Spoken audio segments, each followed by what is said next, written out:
देखिए, Benjamin Netanyahu ये बता चुके हैं कि उन्होंने युद्ध के दौरान यूएई का दौरा किया था और अब नेतन्याहू ने ईरान को तबाह करने के लिए एक बड़ा मास्टर प्लान तैयार कर लिया है। इजरायल ने ईरान पर हमले करने में सहायता के लिए इराक में 2 गुप्त सैन्य अड्डे बनाए।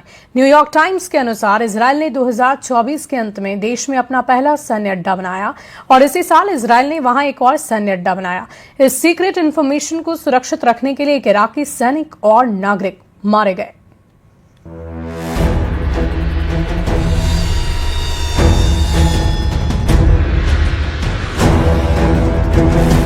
ईरान के खिलाफ नेतन्याहू का बड़ा प्लान।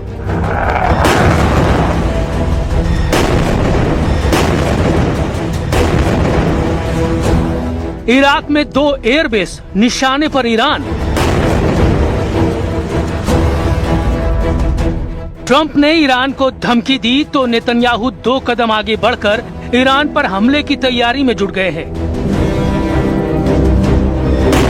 इस्राइल ईरान पर बड़े हमले की तैयारी कर रहा है।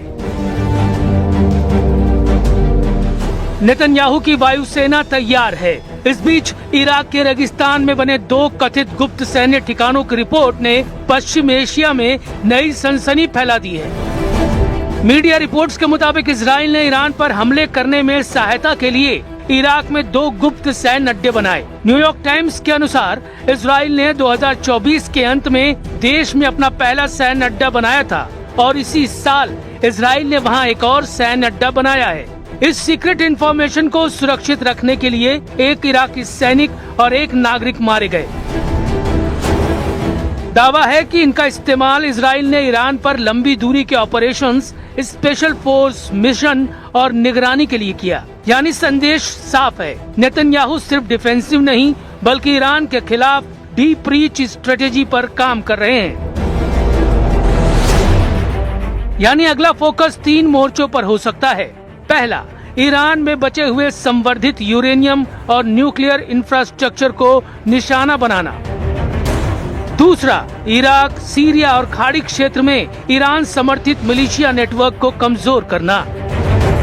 तीसरा, खुफिया ऑपरेशन और क्षेत्रीय गठबंधन के जरिए तेहरान पर रणनीतिक दबाव बढ़ाना।